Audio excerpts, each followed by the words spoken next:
Konnichiwa and welcome back. So I thought it was long overdue that I talked about some Sega on the channel. The company that's closest to my heart, and I don't seem to have talked about it much at all lately. It's not that I don't love Sega, I still do and always will. It's just the fact I long since acquired all the Sega stuff I wanted, really. So consequently I don't pick much of it up. So I don't tend to talk about it much. However, Sega are the kings, or were the kings.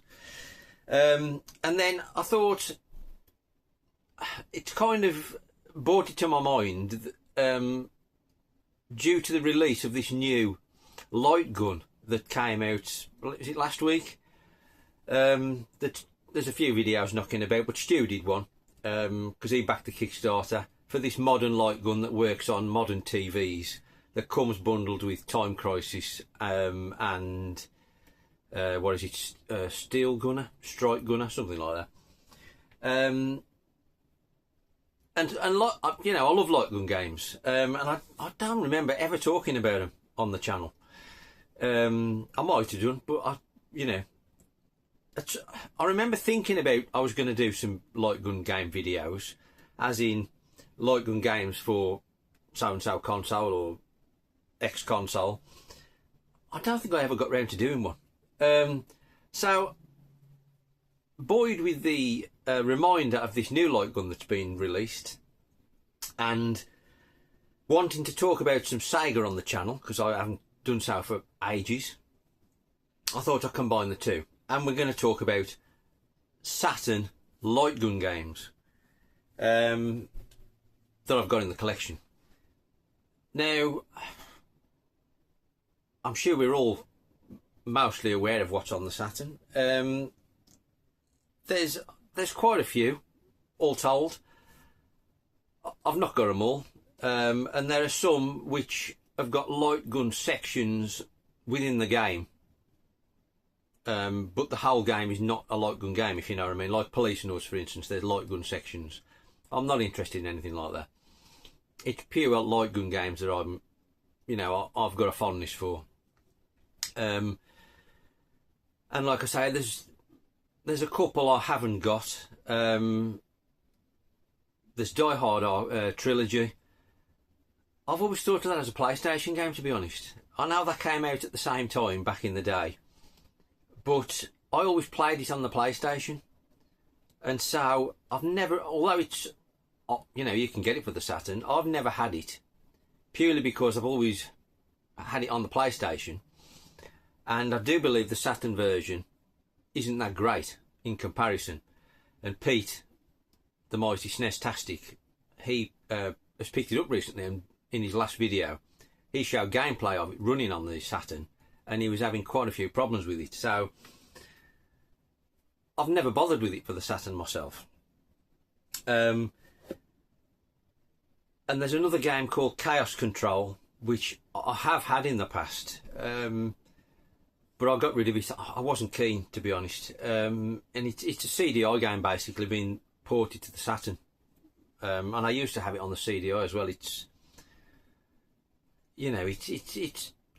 not an FMV game, but it's in that kind of line. Didn't do much for me, so I got rid of it. However, I think I've got all the others, except there is one called Maximum Force, which I think is only available in PAL and American territories. Really expensive PAL. I do remember the box back in the day, never played it. And it seems to be, it's like multiple hundreds for a PAL version, going on eBay prices. And you can seem to pick up an American one for maybe around £100. But again, that can get to multiple hundreds as well. So, I think you're looking at disc only for just under £100. But I certainly wouldn't pay that, regardless of how good it is. I don't know how good it is because I've never played it. Though it is similar to one of the games I do have, which we'll come on to a bit later. But anyway, what I thought I would do is I'd run through the games I've got in the collection in kind of ascending order of greatness, if you like. We'll start off with the real turds, and we'll build up to the best light gun game on the Saturn, in my opinion, which is worth nothing to anybody except me. Right, so, and I think where I'll stick a bit of gameplay up rather than looking at me for 20 minutes, whatever it's going to take, after I've showed you the box. Anyway, the first one I've got, this is lauded as a terrible game, and it's also quite expensive, which kind of seems wrong, but it is what it is. And it's a Japanese exclusive. I've got it on a repro purely because I wasn't prepared to pay what it goes for, especially knowing that it had a quite bad reputation. Anyway, we've got Death Crimson,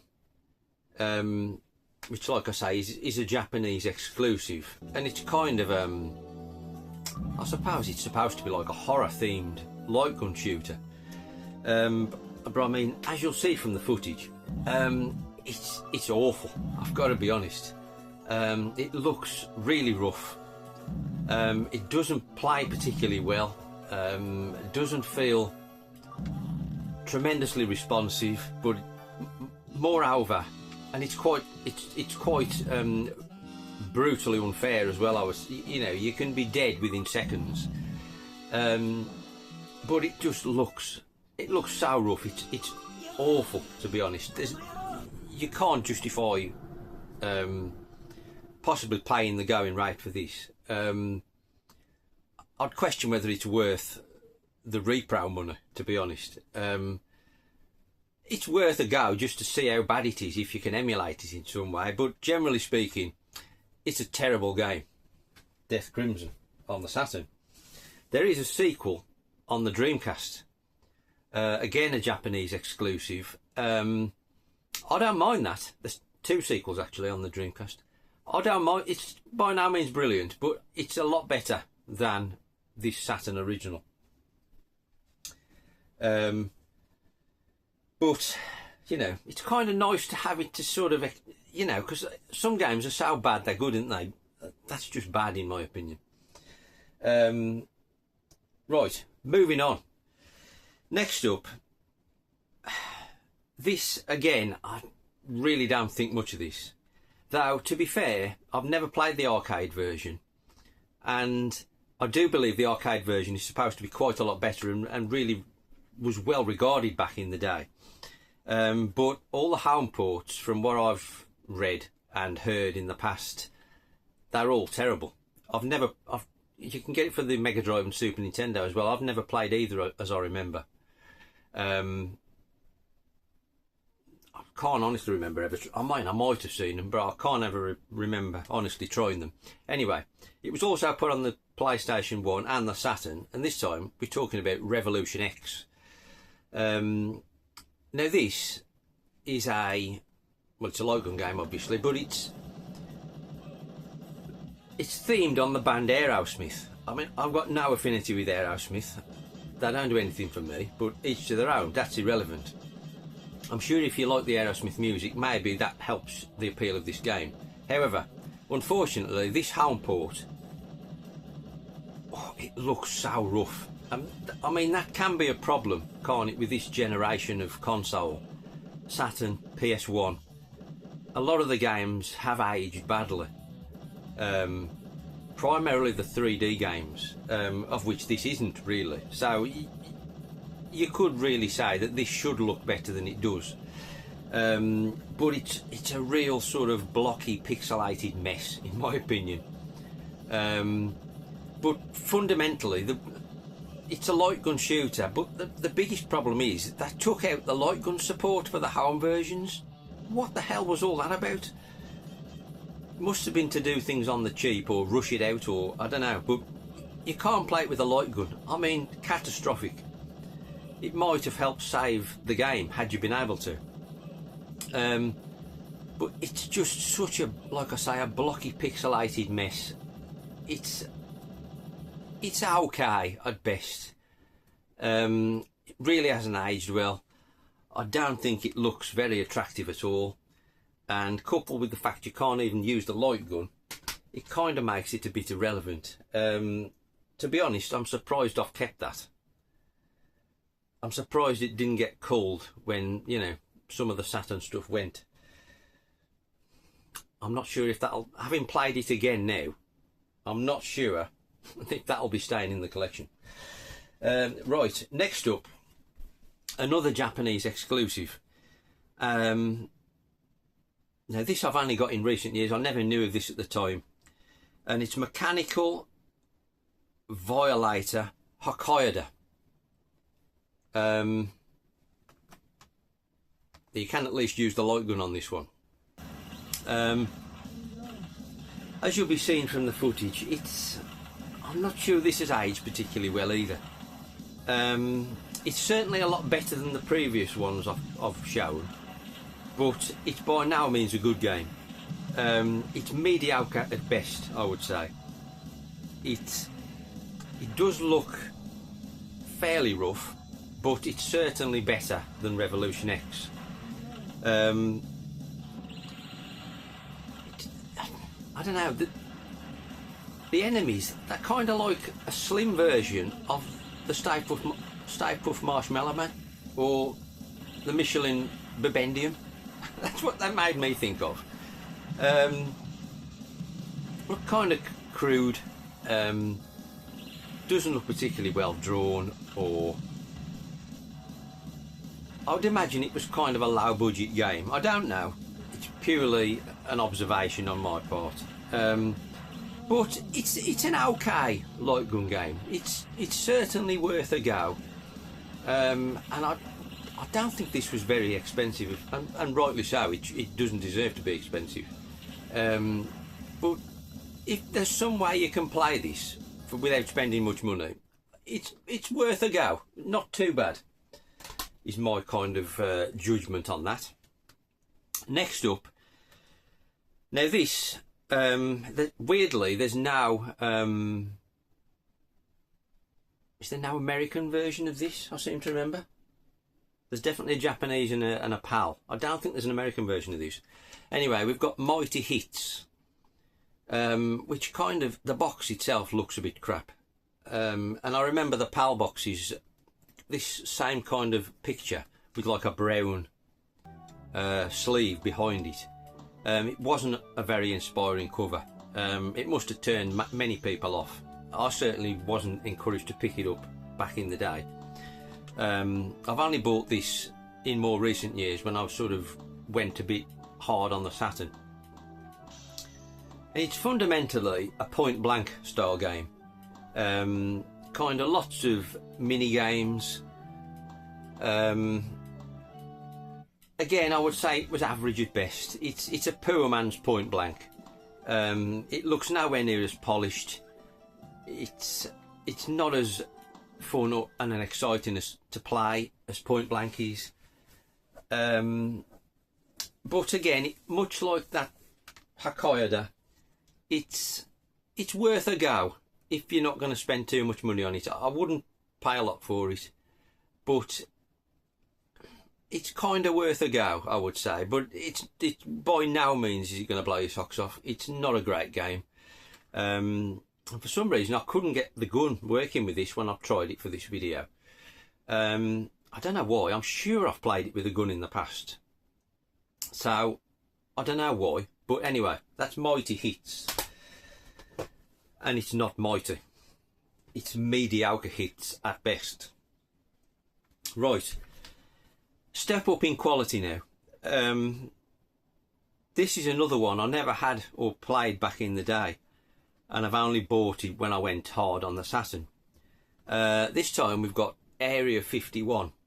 Now this is the one that is related to that Maximum Force I talked about at the start, which is uber expensive, because Maximum Force is kind of very similar to this. I think it was made at the same time, on the same architecture and the same ideas and everything, just a different theme.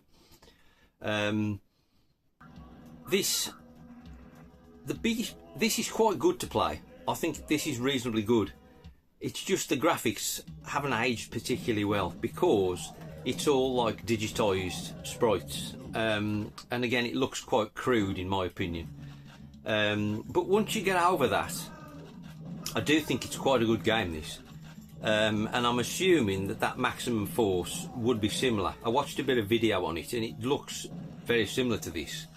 So it's a shame it's so expensive, because that actually, I would imagine, is reasonably decent.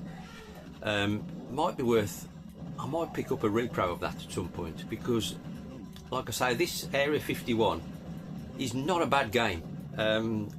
Definitely recommend that one. I've no idea of a price. There's definitely a PAL version, I'm pretty sure. But yeah, Area 51, decent. Then a bit more decent, I would say. This is bordering on being really quite good. I think the downside to this is, again, the graphics haven't aged that well. They're kind of pixelated and look a bit messy. But we've got Henry Explorers, which I love the title and box on this.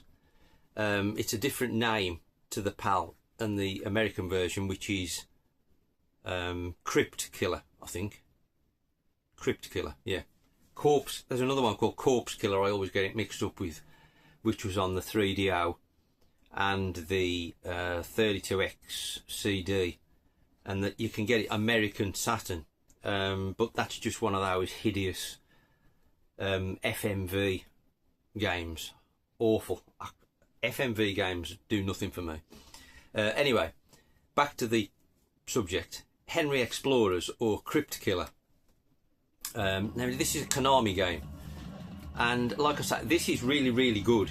It's just that the graphics do look a bit messy, and they haven't aged as well as some other things have.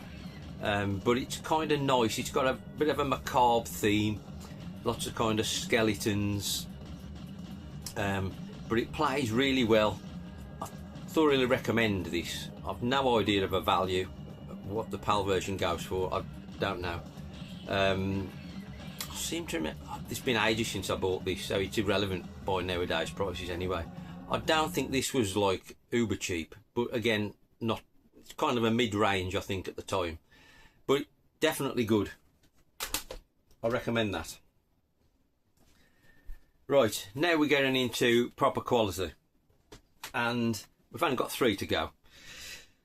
So in the number 3 position, the 3rd best light gun shooter on the Saturn, in my humble opinion, and of course, House of the Dead.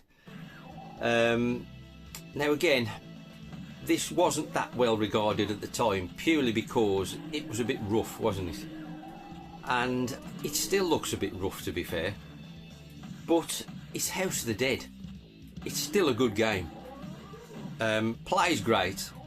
You know, House of the Dead, fantastic game. So like cheesy and corny, but that's the point of it, isn't it? It's the B sort of movie horror genre sort of subject matter he's going for, and it's perfect.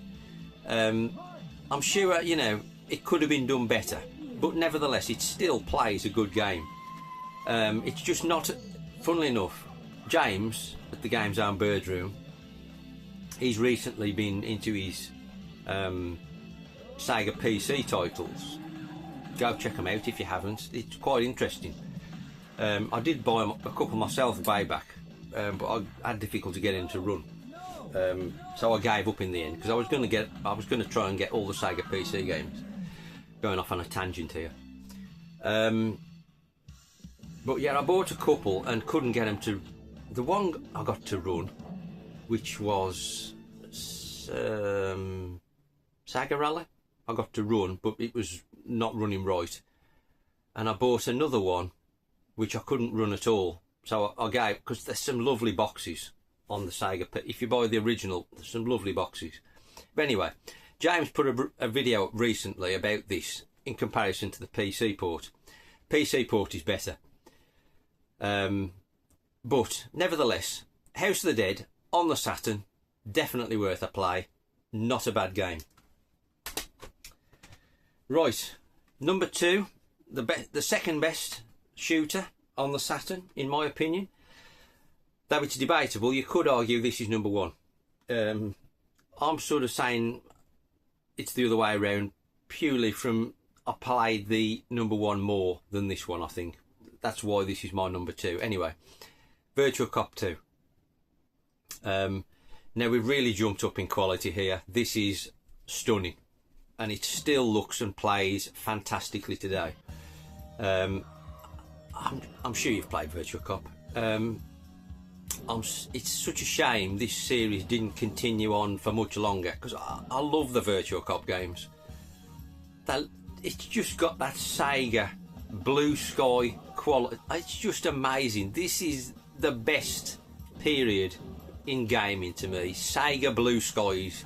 There is nothing that's ever come close to beating it, and it will always be the best period in gaming to me. Sega blue skies. But anyway, Virtua Cop 2, fantastic game, a must own if you've got a Saturn and you like light gun games. So, of course, the best light gun shooter on the Saturn for me, obviously, is the original Virtua Cop, and purely because I played this a lot more than I did the sequel. I'm not saying the sequel's not as good as this. I mean, a lot of people think the sequel's better, and perhaps it is, but from a nostalgia point of view, this is my number 1.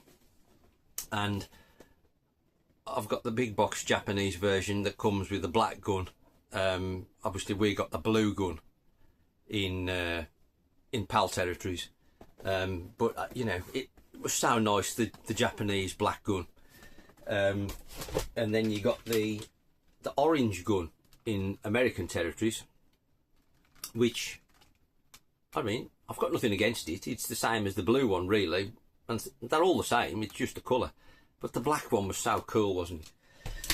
Obviously, they didn't sell them here for obvious reasons. Anyway, Virtua Cop. What a magnificent game. Truly stunning. Exactly the same reasoning as Virtua Cop 2. It's just I've played this one more. Amazing game. Still looks and sounds amazing to this day. And what an amazing time it was. That period, for us Saturn owners, when it was Christmas, I don't forget which year it was, 95 was it?